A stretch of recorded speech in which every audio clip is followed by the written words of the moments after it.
Vous voyez, en près de 27 ans, plus 7 ans, ça fait 34, il y en a qui ont été bercés et nourris à la mamelle de l'impunité au point que ce type de comportement, ça passe pour être normal. Ça fait que, bon, c'est comme si c'est la situation normale qui est comme ça. On ne peut pas puiser dans la caisse de l'État près de 3 milliards sur. Pendant 3 ans? Non, ce n'est même pas 3 ans. La chose est plus profonde que ça.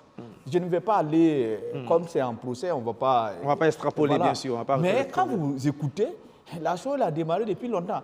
Et d'ailleurs, ceux qui sont en train d'arriver, ceux qui sont venus dernièrement, ne sont que les victimes. Quand je les écoute, c'est comme s'il y a quelqu'un qui a préparé son terrain et quand vous arrivez, comme le système est léger, on mouille la barbe de celui qui est arrivé et lui aussi, n'étant pas, étant cupide, tu tombes dans le piège et puis ça devient une situation normale. On sait comment certains financiers se comportent dans les services.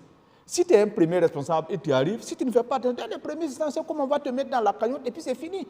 Tu as tes yeux, tu vois ce qui s'est fait, mais tu ne peux plus rien dire puisque tout à fait, toi aussi tu es impliqué. Et là, dans notre administration, il y a des agents qui travaillent très bien.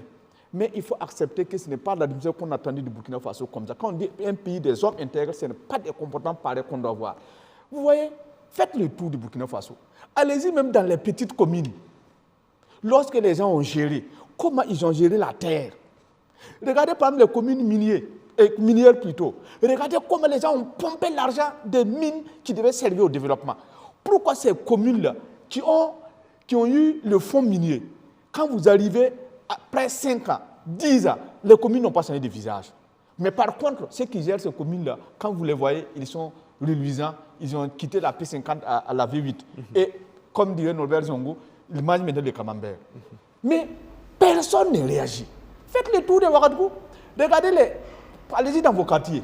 Les espaces qu'on avait laissés pour pouvoir faire des infrastructures, j'allais dire pour la communauté. Des espaces verts. Donnez-moi un seul endroit où ça reste.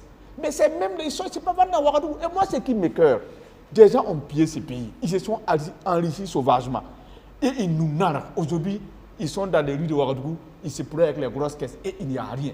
Moussa disait qu'il y a quelque chose qui était fait. Oui, mais ça n'a pas été suffisant parce que tout simplement, ce type de procès-là, où quelqu'un pille et il s'en tire, ce n'est pas des leçons qu'on montre à nos enfants. Au contraire, on fait monter à la face du monde que celui qui pille, il peut s'en tirer et il n'y aura rien.